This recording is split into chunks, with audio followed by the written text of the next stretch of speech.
Kedatangan Portugis ke Asia dengan tujuan utama mencari rempah-rempah yang merupakan kebutuhan penting di Eropa pada masa itu. Selama musim dingin di Eropa, tidak ada satupun cara yang dapat dijalankan untuk mempertahankan agar hewan-hewan ternak dapat tetap bertahan hidup. Pada musim dingin, banyak hewan ternak disembelih dan dagingnya kemudian harus diawetkan. Untuk itu, maka diperlukan adanya garam dan rempah-rempah. Di antara rempah-rempah yang diimpor adalah cengkeh dari kawasan timur Nusantara. Kawasan ini juga dikenal sebagai penghasil lada, buah pala dan bunganya. Oleh karenanya, daerah ini menjadi tujuan utama Portugis. Walaupun sampai pada akhir abad ke-15, mereka belum mempunyai gambaran sedikit pun mengenai letak dan cara mencapai kepulauan rempah-rempah itu. Tapi sebelumnya, jangan lupa untuk like, subscribe, dan share channel ini. Juga aktifkan notifikasinya agar teman-teman bisa mendapatkan info mengenai video lainnya. Selama ini, perdagangan rempah-rempah dimonopoli oleh para pedagang Muslim. Rempah-rempah itu diimpor ke Eropa melalui jalan yang berliku-liku. Pada mulanya, para pedagang Melayu mengambil rempah-rempah itu dari Maluku, lalu dibawa ke Malaka sebagai salah satu pusat perdagangan terbesar di Asia. Dari Malaka, rempah-rempah ini kemudian dibawa ke Gujarat, Ormuz, dan seterusnya melalui Laut Merah ke Istanbul, Turki. Dari Istanbul, dilanjutkan oleh para saudagar Venesia ke Eropa. Perjalanan yang sulit dan berliku-liku dengan pajak jalan serta biaya masuk dan keluar pelabuhan membuat harganya kemudian sangat mahal di Eropa.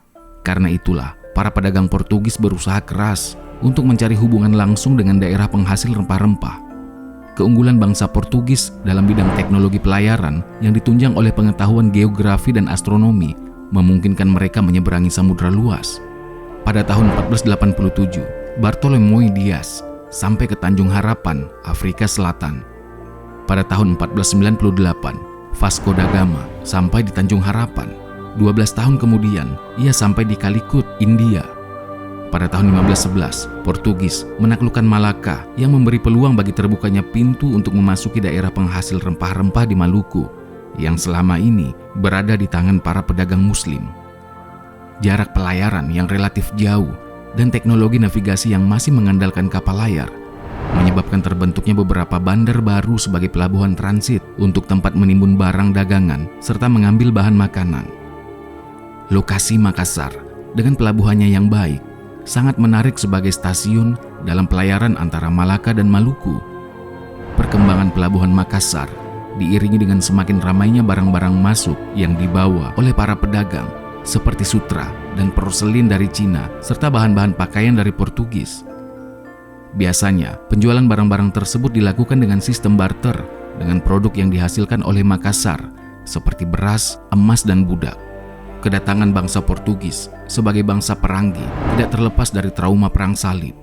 Dipandang dari sudut itu, maka bangsa Barat dengan sikap religiusnya dalam abad pertengahan melihat setiap orang Moro sebagai saingan, baik dalam bidang politik, ekonomi, maupun agama. Dengan demikian, selain berkeinginan untuk mengembangkan perdagangan dan menanamkan kekuasaan, mereka juga menyebarkan agama sebagai misionaris. Tujuan sebagai misionaris dapat dilihat pada sikap mereka setelah tiba di Sulawesi Selatan. Menurut sumber-sumber Portugis, orang Portugis pertama yang menginjakan kakinya di Sulawesi Selatan adalah Antonio de Paiva. Ia datang di Sulawesi Selatan pada tahun 1542 dan disusul 2 tahun kemudian oleh Rui Vaz Pereira untuk mencari kayu cendana. Kedatangan Paiva pada kedua kalinya pada tahun 1544, di samping sebagai saudagar, juga sebagai misionaris. Ia berhasil membaptis Raja Supa sebagai raja pertama yang masuk agama Kristen. Sumber Lontara tidak menyebutkan nama dan tahun kedatangan utusan Portugis tersebut.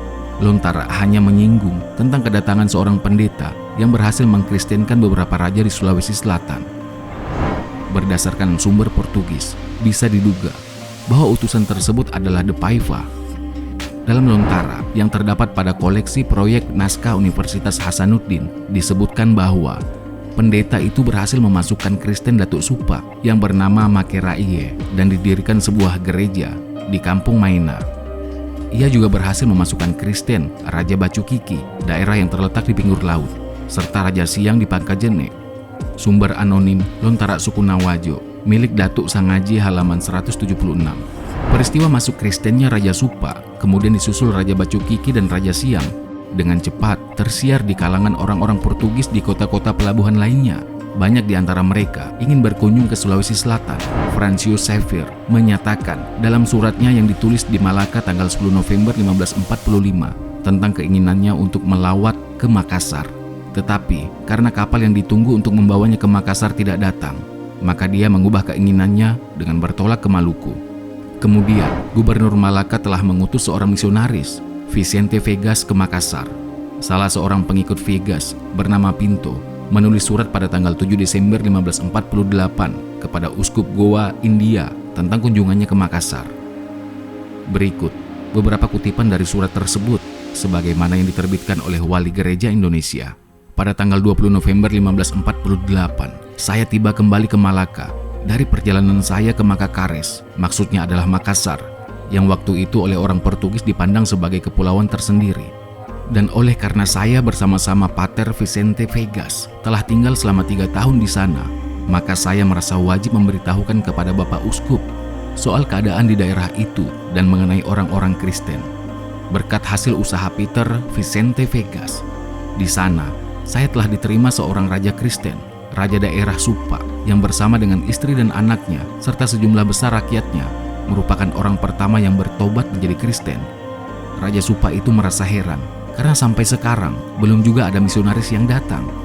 Dari Raja Supa kemudian, saya menghadap seorang raja lain yang lebih besar dan lebih kuasa. Gelarnya Maharaja dan ayah mertua dari Raja Supa. Tempat kedudukannya lebih masuk ke dalam sejauh 5 hingga 6 mil. Namanya Sidendre atau Sidendreng. Jumlah rakyatnya paling banyak. Saya tinggal di sana selama 8 bulan. Selama itulah, saya selalu dijamu dengan mewah oleh sang raja. Dan setiap hari, dia selalu berbicara dengan saya mengenai pengiriman imam. Sedapat-dapatnya saya selalu memohon maaf kepada sang raja agar dia tidak merasa kecewa dan berbesar hati. Sesudah itu, saya mengunjungi Makakares. Di sana, saya pergi ke Siang, Pangkajene. Dahulu, Raja Siang itu Kristen dan sangat bersahabat dengan kita. Sebagian besar rakyatnya pun sudah Kristen, tetapi Raja Kristen itu sudah meninggal. Sudah digantikan adiknya yang belum memeluk agama Kristen. Saya bertanya kepadanya, apakah dia ingin menjadi Kristen? Dia menjawab, ya, dan saya akan melakukan sesuatu yang telah dilakukan saudara saya. Selanjutnya dia berkata, sebaiknya jika di sini didatangi misionaris-misionaris dan sejumlah orang Portugis yang suka tinggal menetap di kerajaan saya. Kelihatannya, permintaan Raja Siang tentang pengiriman misionaris ke daerahnya tidak terpenuhi, sebab tidak ada lagi informasi tentang kegiatan misionaris di Sulawesi Selatan sampai menjelang berakhirnya abad ke-16. Antara tahun 1580 dan 1590, sepanjang yang dapat diketahui, hanya 4 orang Fransiskan dikirim ke Sulawesi Selatan. Tetapi usaha misi ini tidak banyak diberitakan, kecuali disebutkan bahwa sudah banyak orang-orang Portugis yang menetap di Makassar, yang diperkirakan sekitar 500 orang. Dugaan tentang penurunan kegiatan misi itu diperkuat oleh tidak adanya informasi tentang misionaris di Sulawesi Selatan dari laporan-laporan misionaris dari Maluku dan daerah lainnya. Penurunan itu mungkin disebabkan perhatian mereka lebih difokuskan langsung ke kantong penghasil rempah-rempah di Maluku. Faktor lain yang menyebabkan terhentinya kegiatan misionaris adalah semakin ramainya para pedagang Muslim bertempat tinggal di Makassar. Pada tahun 1605, Raja Talo dan Raja Goa masuk Islam. Sejak itu, satu demi satu raja-raja di Sulawesi Selatan menerima Islam. Kebijakan Raja Goa terhadap pemeluk agama Katolik adalah dengan membiarkan mereka bebas melaksanakan upacara keagamaan, asalkan mereka tidak menyiarkannya kepada penduduk pribumi. Kebijakan ini di satu sisi menunjukkan toleransi Sultan terhadap upacara keagamaan bagi pemeluk agama lain. Tetapi di lain sisi, kebijakan itu sekaligus membatasi kegiatan misionaris Katolik. Kebijakan yang sama juga diterapkan oleh sultan yang datang kemudian, seperti Sultan Malik Al-Said dan Sultan Hasanuddin. Seperti yang dikemukakan oleh Pelras, bahwa Raja-Raja Makassar secara kontinu memperlihatkan sikap yang baik terhadap orang-orang Kristen, khususnya kepercayaan Katolik. Toleransi yang diperlihatkan oleh Raja menyebabkan banyak orang Portugis yang memilih untuk menetap di Makassar, terutama setelah Malaka jatuh ke tangan Belanda pada tahun 1641. Menurut catatan Antonio Pinto da Franca, pada tahun 1651, sudah ada 3 gereja dengan 3.000 penganut Katolik di Makassar. Faktor lain yang dapat dipandang sebagai penyebab terhentinya kegiatan misi Katolik di Makassar adalah dengan kedatangan Belanda. Belanda adalah saingan Portugis, bukan saja dalam masalah perdagangan, tetapi juga dalam soal agama. Kebanyakan orang Belanda menganut agama Protestan, sedang Portugis menganut Katolik. Pada masa itu, persaingan kedua aliran ini masih sangat tajam. Gereja-gereja Portugis yang sudah lebih duluan berdiri di Makassar merupakan bagian dari gereja Roma Katolik sedunia. Tetapi sejak kedatangan Belanda, gereja-gereja itu kemudian ditarik masuk ke dalam gereja-gereja reformasi, terutama ke dalam gereja Calvinis. Sebagaimana telah disinggung, jika Portugis datang bersama dengan gerakan misi Katoliknya, beda halnya dengan kedatangan Belanda yang lebih mengutamakan tujuan-tujuan komersil atau perdagangan.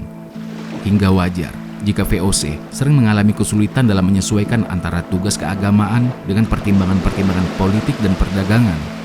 Ketika majelis gereja mengajukan protes kepada Gubernur Jenderal G.J. Matsuker di Batavia bahwa Taurat Musa melarang untuk mengizinkan adanya agama-agama bukan Kristen, Gubernur kemudian menjawab, hukum-hukum Republik Yahudi dahulu tidak berlaku di daerah Kompani Hindia Belanda. Jawaban Gubernur Jenderal itu sehubungan dengan kesulitan yang dihadapi dalam membuat perjanjian-perjanjian dagang dengan raja-raja yang sudah menganut agama Islam. Jadi, untuk menarik simpati raja-raja Islam, mereka perlu memperlihatkan kenetralannya dalam masalah agama. Namun berbeda ketika mereka menghadapi agama Katolik, pemerintah Hindia Belanda tidak bisa memperlihatkan kenetralannya. Mereka langsung memihak kepada agama yang mereka anut, yaitu Protestan. Hal inilah merupakan salah satu faktor sehingga agama Katolik tidak terlalu berkembang di Sulawesi Selatan, sekalipun agama ini lebih dahulu diterima di sana. Sampai di sini catatan kaki kita kali ini. Jangan lupa di-subscribe ya teman-teman, agar semakin banyak video-video yang akan kita produksi. Dalam kolom komentar kalian bisa memberikan masukan tentang video ini, atau memberikan masukan tentang tema video kita selanjutnya. Nah, silakan di-share sebanyak-banyaknya, karena berbagi itu indah.